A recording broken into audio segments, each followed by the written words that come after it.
PowerCircle. Cookup.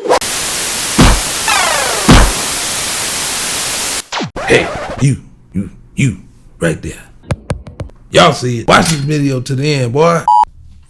You know, I was just thinking, I realized that I've seen a lot of dope stuff in this journey of mine so far. Up until this point, a lot of stuff I've seen on accident. Different cultures, different ways of doing things, you know. As y'all know, I'm from Chicago. Our way of life is different and a lot similar to a lot of other places I've been, especially anything pertaining to music, film, entertainment. Anything underneath that umbrella, I've seen a lot of dope stuff. I mean, the places I've been, the people I've seen and met along the way. And a lot of times we don't get a chance to reflect on all these different things, all these different memories that was created. But it often comes a time where something, maybe even a conversation with somebody that you'll think about a certain time or a person you met or anything like that, especially in this journey. I thought about a story I want to share tonight. We're going to have a little story time tonight. And I was just thinking to myself, I was having a conversation with a friend of mine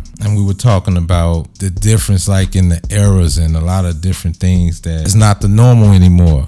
Like even like the standards that we based a lot of things on is not the same no more. That's like another way of saying like the changing of eras or when you have that moment of clarity that everything is not the same.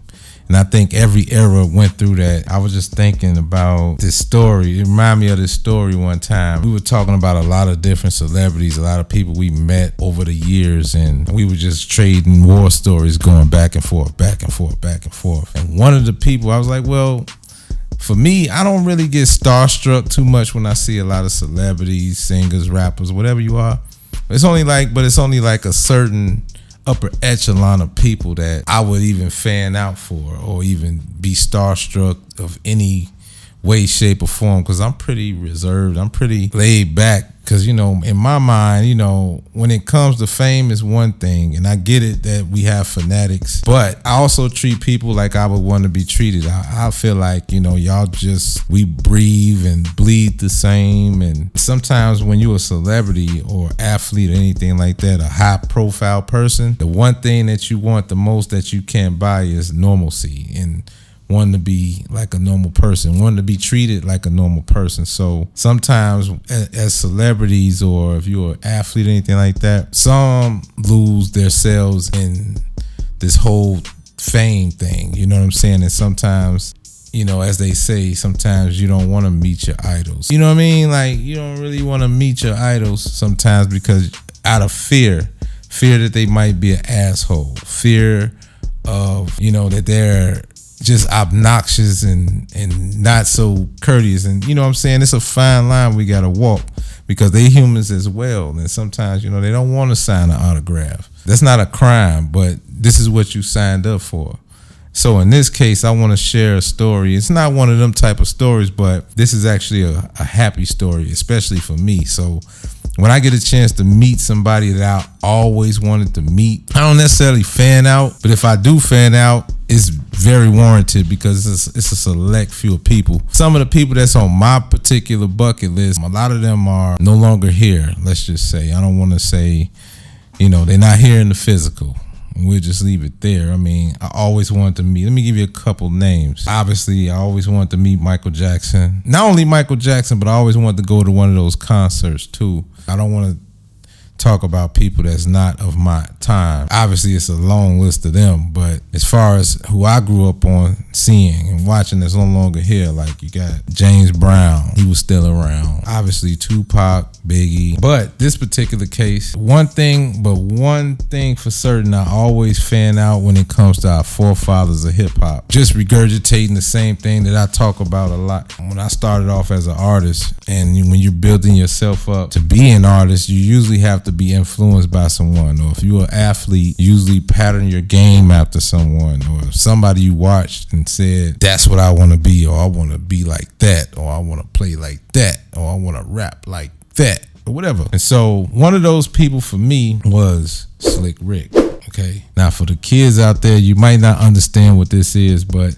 just like how y'all you know, y'all favorite idols, whoever your idols are. Same way, but in my era, Slick Rick was one of those guys. And I'm an 80s baby, okay? So for 80s babies, we know when we see some of the people like from that time, it's always like an honor and a privilege and a prestige. I don't know if some of you youngsters relate to anything like that, but for me, Slick Rick was one of them guys, you know what I mean? Just look him up. Just his influence just as much as the Rakims, the KRS-Ones, even the Jay-Z's and everybody else, and they were influenced by this guy. So this was, I think the year was it was 07, 08. And me and my brother, shouts out to J. Dean, me and bro out one night. We in Chicago. It was one of those days where we bumped into one of these mutual acquaintances that we knew. It was a girl, she was having a birthday party and she invited us all to come out, show some love or whatever. Normally, we would go to our usual spots because back then we used to go to a lot of clubs back then. I remember vividly that we decided to go to this birthday party last minute. And the party was at this known club back then. I don't even know if they open anymore. I think they closed down some years back. The name of this club was a popular club in Chicago called Club Transit. Club Transit was one of them premier clubs in the city, one of the hottest spots around, and we frequented there a few times here and there. So this particular night was lit, and what we didn't know was when we got there, the same night she had her birthday party going on was the same exact night former basketball player now, Sean Marion was hooping for the Miami Heat at the time, I believe, and he decided that he wanted to have a birthday party at Club Transit, and it was a lot of ball players there, a lot of celebs here and there. So it was pretty mixed, but it was relaxed. Like it was a lot of regulars, so we was just all mingling. So we went, got a couple bottles. Back then, not for nothing, we did what the youngsters do. We were doing that back then. We was popping bottles. So our beverage of choice at the time was Moet Rosé, of course, to be exact. So we went and got a couple bottles of rosé. As we're doing that, we looking around, scoping the place out. I'm literally standing. If you knew how the place was set up, it was like two clubs in one spot. They had a ballroom on one end. That's where all the ball players was. So before we can scope out the lay of the land and just kind of process what's going on, we still didn't realize it was Sean Mary's birthday party till the DJ started making the announcements and shouting out everybody or whatever. I look to my left, and as I'm looking, I see a guy coming towards us with a platinum or shiny patch on his eye. It looked almost like it was just very, very shiny, very bedazzled from a distance. And the guy kept coming closer and closer, and I'm standing near the stage. So as he's coming closer, I noticed, I'm like, yo, this dude kind of looked like Slick Rick. So I tapped bro. I said, hey, Jay, that look like Slick Rick. He like, man, you lying, man. There ain't no Slick Rick, whatever. I'm like, yo, that's Slick Rick. He's getting closer and closer. It's probably like, it was like May. It was like springtime. Getting ready. It was nice outside, but it wasn't hot enough to have a wife beater on. But in the club, it's hot. So, I see a guy, he got on a black wife beater. He got every chain you can have around your neck on, everything platinumed out. He coordinated with the platinum patch. I'm still, my Jay's still not believing that this is Slick Rick, and he's coming closer and closer. I'm like, yo, what? Ain't nobody dressed like that in Chicago, unless you were Jamaican from the north side or something like that. You don't really see nobody walking unless you West Indian or something like that, and you not gonna see that in Chicago. Ain't nobody wearing that kind of jewelry. It's not that type of time.